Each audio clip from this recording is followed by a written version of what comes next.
বাংলাদেশের আকাশে কিন্তু আজ শনিবার পবিত্র রমজান মাসের চাঁদ দেখা গিয়েছে। এর ফলে কিন্তু আগামীকাল থেকে ধর্মপ্রাণ মুসল্লিদের যে পবিত্র মাহে রমজান সেটি কিন্তু আগামীকাল থেকে শুরু হচ্ছে।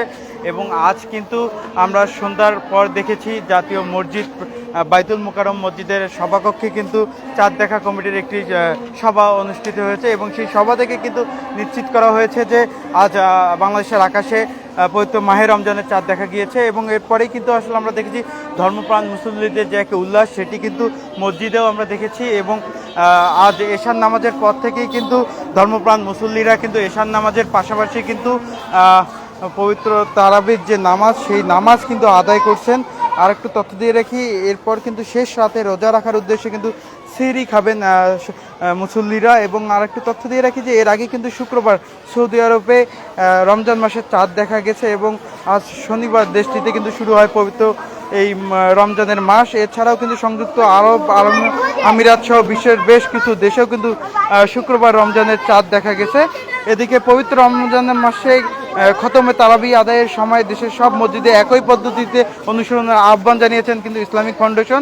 এবং তারা কিন্তু একটি সংবাদ বিজ্ঞপ্তি আমাদের গণমাধ্যমকে পাঠিয়েছে এবং সেই সংবাদ বিজ্ঞপ্তি কিন্তু জানানো হয়েছে যে পবিত্র রমজান মাসে দেশের প্রায় সব মসজিদে খতমে তারাবি নামাজে পবিত্র কোরআনের নির্দিষ্ট পরিমাণ পারা তেলাওয়াত করার রেওয়াজ চালু আছে, তবে কোনো কোনো মসজিদে এর ভিন্নতা পরিলক্ষিত হয়।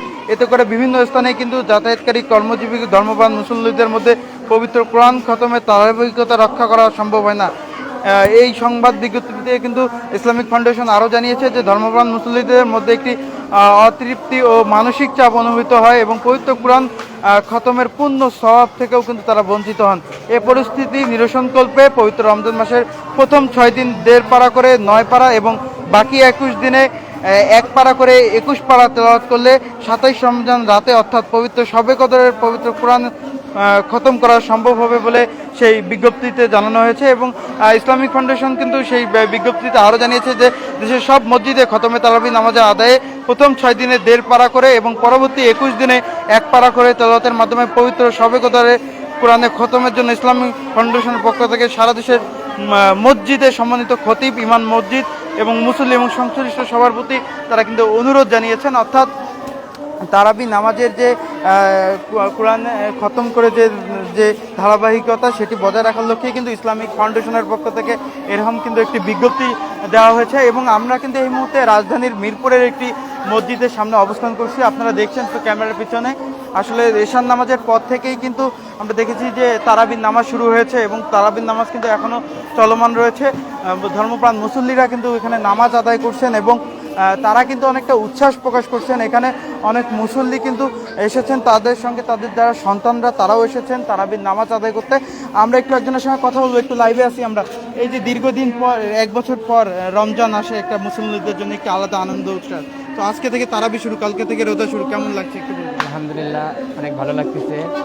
সিয়াম সাধনা 1 বছর পর আবার মাহে রমজান ফিরে পেলাম আমরা গোনামাজের সময়। আমাদের অনেক আনন্দ লাগতেছে যে আমাদের রমজান মাস পেলাম আমরা 1 বছর পর আবার। অনেক ধন্যবাদ। দর্শক, আমরা কিন্তু একজনের সঙ্গে কথা বলছিলাম, আর একজনের সঙ্গে কথা বলবো। বাবু, তারাবির নামাজ আদায় করেছো কিনা, কেমন লাগছে একটু বলবা।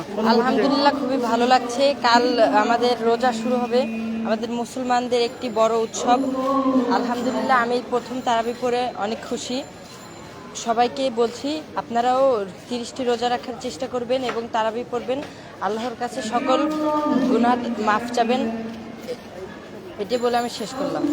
দর্শক, আপনারা কিন্তু যেমনটি শুনছিলেন, আসলে সিয়াম সাধনার যে মুসল্লিদের এক বড় উৎসব পবিত্র ঈদ উল ফিতর এবং তার আগেই যে মাহে রমজান, সেই মাহে রমজান কিন্তু আগামীকাল থেকে শুরু হচ্ছে এবং আজ রাতেই কিন্তু মধ্যরাতেই কিন্তু সেহরি গ্রহণ খাবে ধর্মপ্রাণ মুসল্লিরা। এবং এই মুহূর্তে কিন্তু তারাবি নামাজ অনুষ্ঠিত হচ্ছে সারা দেশের মসজিদগুলোতে।